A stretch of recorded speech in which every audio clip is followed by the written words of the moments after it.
कैसे हैं आप सभी लोग। मैं उम्मीद करता हूं कि आप सभी लोग काफी अच्छे होंगे। दोस्तों, आप सभी लोग बीच में मैं आरबीआई असिस्टेंट से लेकर बहुत ही खास टॉपिक पे डिस्कशन करने जा रहा हूं। आप सभी लोगों को एक लगातार प्रश्न पूछा जा रहा था कि सर आरबीआई असिस्टेंट का नोटिफिकेशन आखिर कब तक आएगा। तो दोस्तों, मैं आप सभी लोग बता देता हूं कि अगर आप लोगों को सिलेक्शन लेना है तो आरबीआई असिस्टेंट की नोटिफिकेशन के बाद जो तैयारी करते हैं वो तो फिर ये समझ लो फॉर्मेलिटी कर रहे हैं, उनका सिलेक्शन नहीं हो पाएगा क्योंकि समय बहुत कम मिलेगा। सिलेक्शन उनका होता है जो आरबीआई असिस्टेंट नोटिफिकेशन आने से पहले प्रिपरेशन मोड में लगी हुए हैं, मतलब कहीं ना कहीं वो अपनी तैयारी को बहुत अच्छी तरीके से कर रहे हो। सिलेक्शन आखिर उन्हीं का होता है। अब बहुत से लोग बोलते हैं कि सर नोटिफिकेशन आएगा तब मैं तैयारी को शुरुआत करूंगा या शुरू करूंगा, तो मैं कहीं ना कहीं आप सभी लोगों को ये कह सकता हूं कि वो नेगेटिव हो सकता है आपके लिए। तैयारी अगर करनी है तो आप सभी लोगों को अभी करनी होगी। तो सबसे पहले अगर हम बात करें तो आज मैं एक बहुत ही खास महत्वपूर्ण टॉपिक पे डिस्कशन करने जा रहा हूं जो कि है रीजनिंग।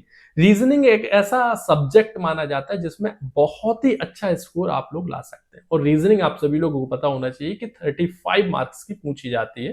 तो रीजनिंग एक ऐसा सब्जेक्ट है जिसमें आप सभी लोग आराम से 35 आउट ऑफ 35 ला सकते हैं। कैसे? मैं 5 टॉपिक आप लोगों को बताने जा रहा हूं। अगर आपने डेली प्रैक्टिस की, ये 5 टॉपिक पे ज्यादा फोकस किया, तो 100% आप सभी लोगों का रीजनिंग बहुत अच्छा स्कोर आएगा। तो सबसे पहली टॉपिक अगर हम बात करें, इनइक्वालिटी। इनइक्वालिटी सबसे इजी टॉपिक है। अगर आप लोगों ने इसको सही से समझ लिया, अगर आप लोगों को साइन की अच्छी नॉलेज हो गई, तो आप सभी लोग ये समझ लो कि 5 नंबर आप लोगों के फिक्स हो गए।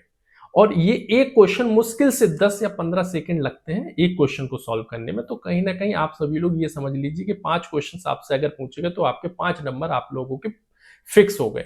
तो इनइक्वालिटी सबसे अच्छा टॉपिक है जिसको आप बहुत अच्छे से कवर कर सकते हैं।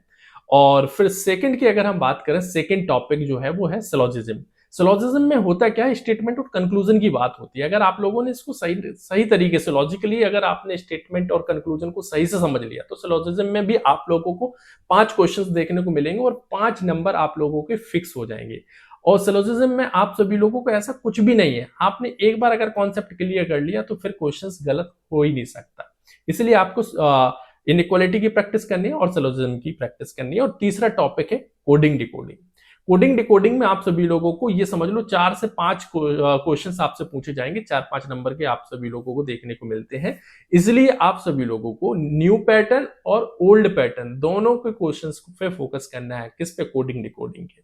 ठीक है, अगर आप सभी लोगों ने पैटर्न पे ज्यादा फोकस किया और प्रैक्टिस किया तो कोडिंग डिकोडिंग में आप लोग आराम से क्वेश्चंस को बना लेंगे। चौथा टॉपिक जो है वो है blood relation and direction distance. Blood relation and direction distance, ये टॉपिक की इतनी अच्छी प्रैक्टिस होनी चाहिए कि आपको जो क्वेश्चन पूछा गया वो दिमाग में ही आपको ड्रॉ कर लेना है। ठीक है, जब भी अभी आप प्रैक्टिस करेंगे तो इस तरीके से ही आप लोगों को सॉल्व करना है कि जो क्वेश्चंस को पढ़ रहे हो उसका जो पूरा विजुअलाइजेशन है और आप सभी लोगों को मतलब जो डायग्राम वगैरह वो आपको दिमाग में ही ड्रॉ कर लेना, और मतलब स्पीड आप लोगों को मेंटेन करना है। 5वां नंबर टॉपिक आप सभी लोगों को बता देते हैं कि जो है वो है गेम चेंजर। मतलब अगर जिस स्टूडेंट्स की इस टॉपिक पे पकड़ होगी वो सिलेक्शन 100% ले जाएगा, जो है सिटिंग अरेंजमेंट एंड पजल। दोस्तों, मैं आप सभी लोगों को बता देता हूं कि ये सिटिंग अरेंजमेंट पजल्स टॉपिक जो है वो कहीं ना कहीं आपको 15 से 20 मार्क्स का देखने को मिलेगा, जो कि अपने आप में बड़ी बात है। तो आप सभी लोगों को पजल्स पे ज्यादा फोकस करना है। मैं आप सभी लोगों को जानकारी देते हुए बता देता हूं कि आप लोगों को डेली 2 पजल्स तो सॉल्व करना ही है। ठीक है, तो आप सभी लोगों को जैसे फ्लोर बेस्ड सर्कुलर हो गया और लीनियर हो गया, इन सब पजल्स को मतलब देखो आरबीआई असिस्टेंट में बहुत ज्यादा टफ नहीं पूछी जाती, लेकिन आपको आरबीआई असिस्टेंट में पूरा खेल जो है वो स्पीड का है।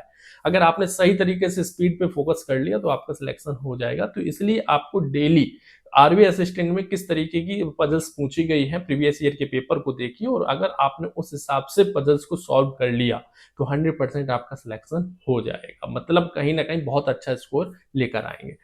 तो ये टॉपिक अगर आपने कवर कर लिया, मैंने आपको पहला बताया इनइक्वालिटी, दूसरा बताया आप सभी लोगों को सिलोजिज्म, तीसरा मैंने बताया कोडिंग डिकोडिंग, चौथा मैंने आपको बताया blood relation and direction distance, और 5वां आप लोगों को मैंने बताया पजल बेस्ड टॉपिक। तो अगर आपने इन टॉपिक्स पे फोकस कर लिया तो आप 100% रीजनिंग बहुत ही बेस्ट स्कोर लेकर आएंगे। तो दोस्तों, मैं हूं आप लोगों के बीच में अभिषेक राव, और यही है राव स्टडी का सक्सेस मंत्र। और आप सभी लोग नेक्स्ट वीडियो किस टॉपिक पे चाहते हैं तो वीडियो के नीचे कमेंट जरूर करिएगा। आप सभी लोग इसी तरीके से प्यार बनाए रखिए। Okay, take care, thank you.